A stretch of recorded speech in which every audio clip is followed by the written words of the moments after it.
Salut à tous, aujourd'hui on va parler de Nobody qui sort dans les salles enfin aujourd'hui et qui devait sortir il y a un petit moment mais dont la sortie forcément a été décalée par Covid, confinement, etc.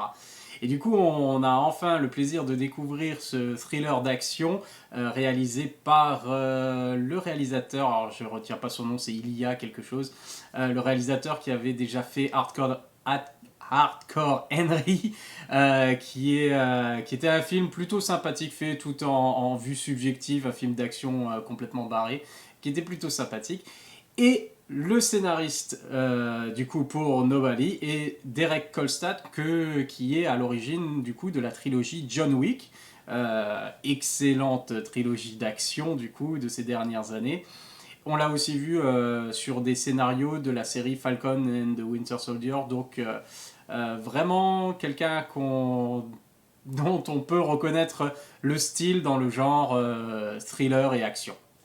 Alors ce film, le héros du film c'est Bob Odenkirk qui est à contre-emploi total ici puisque c'est en priorité un comédien et quelqu'un qu'on a pu voir justement dans des rôles comiques tragico-comiques si on veut, tragico-comiques tragicomique dans Breaking Bad ou dans le spin-off Better Call Saul, et donc on s'attendait pas du tout à le voir un jour en héros de film d'action et pourtant le voilà. Et justement, c'est pas pour rien qu'ils ont choisi Bob Odenkirk pour interpréter le rôle de Hutch dans ce film, parce que on se douterait jamais en le voyant dès le départ. D'ailleurs, tout son entourage ne se douterait jamais que cette personne-là qui est plutôt passive, qui cherche pas les histoires, qui est père de famille, puisse en fait se révéler être un assassin redoutable.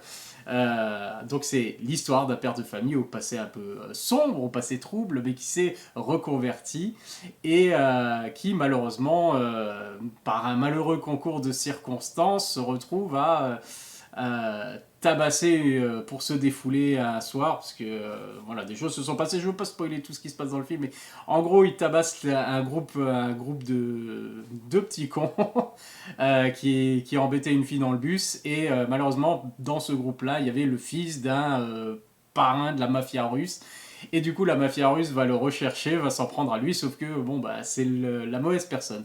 Alors, si tout ça, ça sent le déjà vu, c'est parce que, grosso modo, c'est un peu la même chose que John Wick, c'est le même scénariste, et on a l'impression que, bon, limite, ça pourrait se passer dans le même univers, mais le scénario est très très semblable quand même, avec cette personne qui s'attire des ennuis auprès du fils d'un parrain ou de la mafia russe. Alors je sais pas si c'est... Il me semble que c'est aussi les Russes dans John Wick et c'est exactement la même chose. Et donc ils vont s'en prendre à lui et bien entendu ils vont le regretter parce que après pendant tout le film c'est un enchaînement de scènes de baston ultra violentes, brutales, mais très très divertissantes. Hein. Tout le film est très fun, on passe un très très bon moment. Et en fait, c'est un peu, forcément, c'est un peu comme John Wick. Si vous aimez John Wick, alors je pense que vous aimerez Nobody. En fait, c'est comme si John Wick, finalement, plutôt que il perde sa femme et qu'après on lui tue son chien, et puis hein, il, il arrive presque la même chose à Hutch dans ce film, parce que des gens s'introduisent dans la maison, et voilà. En gros, menace sa famille, blesse sa famille, enfin bref, rien de grave à ce niveau-là, mais les conséquences sont les mêmes. C'est-à-dire qu'il va traquer les gens et s'en débarrasser au fur et à mesure. Donc c'est fait non sans humour aussi, comme dans John Wick, hein, il y a quand même un bon second degré. C'est des scènes d'action, de baston réjouissantes également.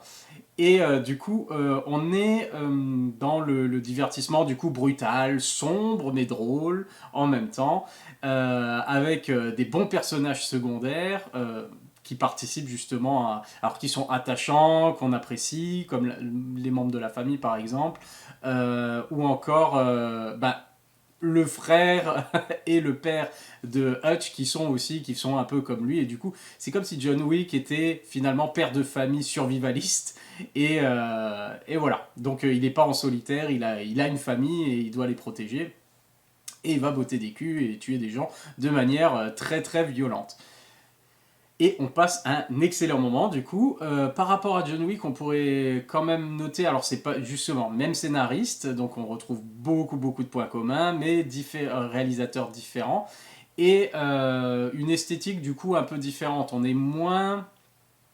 Esthétiquement, on est dans quelque chose de moins stylisé, que ce soit en termes de mise en scène, de costumes et de photographie et de chorégraphie de scènes d'action. Hein. On est beaucoup moins dans la super chorégraphie, l'enchaînement comme dans John Wick.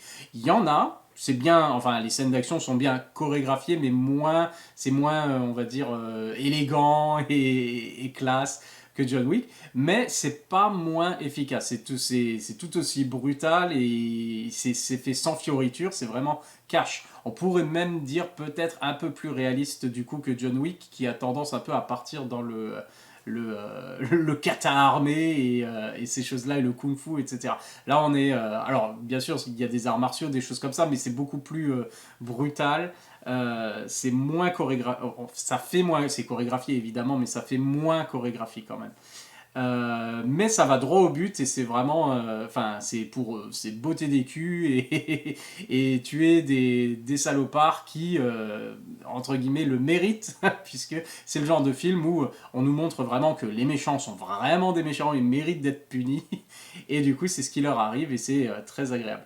Et dans les personnages secondaires, on a Christopher Lloyd, par exemple, qui joue le père de Bob Odenkirk. Donc, forcément, si on met Christopher Lloyd, il va y avoir de l'humour et c'est traité forcément de manière très, on va dire, très humoristique finalement pour le spectateur. On se doute qu'on va pas à un moment, voilà, être touché émotionnellement et pleurer. Donc on est là pour rigoler, on est là pour passer un bon moment. Et comme dans John Wick aussi, ce qui est très intéressant dans ce film, et ce qu'on doit forcément encore une fois au scénariste, c'est toute la mythologie qu'il y a autour. On découvre en fait le passé des personnages et euh, ben, la manière dont s'organise éventuellement des assassinats commandités, des choses comme ça. Donc on est vraiment dans la mise en place, encore une fois, d'une mythologie. On sent qu'il y a tout un univers encore derrière qu'on pourrait explorer dans des suites éventuelles qui risquent d'arriver parce que le film est très bien reçu et si le box-office fonctionne bien, il n'y a pas de raison puisque ce n'est pas un film qui a l'air de coûter très cher. Hein. Encore une fois, pas beaucoup d'effets spéciaux. Tout est... alors, il y en a forcément, mais sinon, tout est assez... old school, on va dire, dans les scènes d'action, et c'est ce qu'on aime. Du coup, je le conseille fortement parce que c'est vraiment un super bon moment si on aime ce genre de film, bien entendu. Si on n'est pas intéressé par la baston, par la violence gratuite et ce genre de film type John Wick, alors on passe son chemin. Mais par contre, si on aime bien passer un bon moment devant ces films-là, en plus qui ne durent pas très longtemps, on en a largement pour son argent. Il ne faut pas hésiter, il faut aller le voir. Voilà, donc c'était ma critique pour Nobody et que j'ai adoré. Allez le voir et on se retrouve la prochaine fois. Bye bye.